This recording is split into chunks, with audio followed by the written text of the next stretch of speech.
Hi, welcome to another dose of vitamin M. Let's take two questions off the practice quiz for our rate. And we've got a very common question here with 18 meters per second, and we're going to convert that to kilometers per hour. So I'm going to write 18 meters per second as a ratio. So that would be 18 meters per 1 second. And I would like my answer to be in the units of kilometers per hour. So I look at the units that I have. I have meters, and I'm trying to get to kilometers. So I'm going to multiply 18 meters per second by a conversion factor of 1,000 meters per 1 kilometer. Now, I put the 1,000 kilometers, or sorry, the 1,000 meters in the denominator because I wanted them to cancel like that. So now my answer is in kilometers per second, but I don't want my answer in kilometers per second. I'd like it in kilometers per hour. So I'm going to multiply this number by another conversion factor that's going to convert seconds to hours.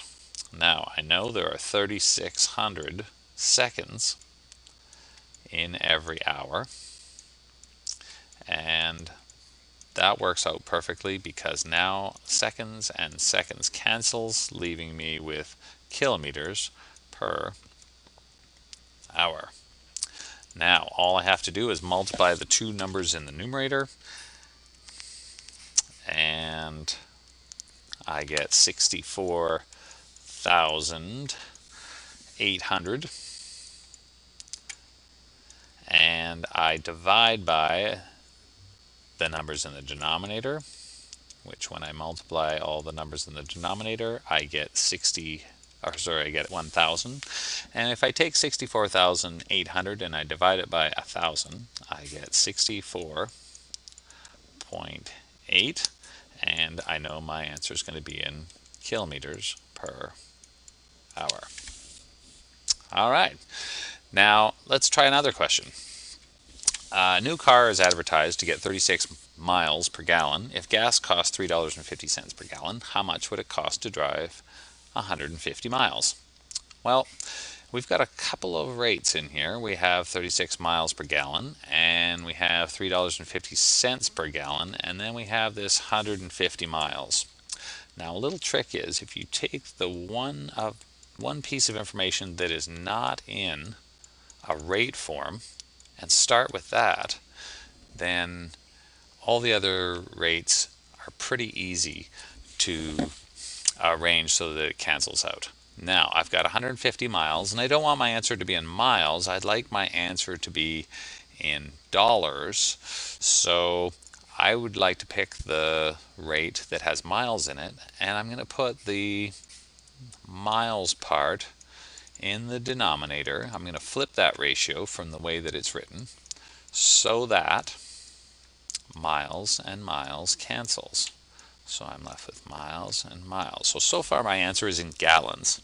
Now I don't want my answer to be in gallons. I want it to be in dollars. So I use the next rate factor, which is $3.50 per gallon, and I'm going to write the 350 in the numerator because I want my answer to be in dollars. And I'm writing the gallons in the denominator because now they both cancel. So now all the units cancel, and what I'm left with is an answer that's going to be in dollars. At this point, all I need to do is multiply all the numbers that are in the numerator. So I take 150 and I multiply that by 3.5, and I get 525. And I divide it by all the numbers in the denominator. 36 times 1 is 36. So if I simplify that, I'm going to get an answer that is 14.8 and 3 repeating, so we can round that hundredth or that cent to the nearest cent. So my answer would be $14.83 to drive 150 miles. There you go. Now you've got your vitamin M for the day.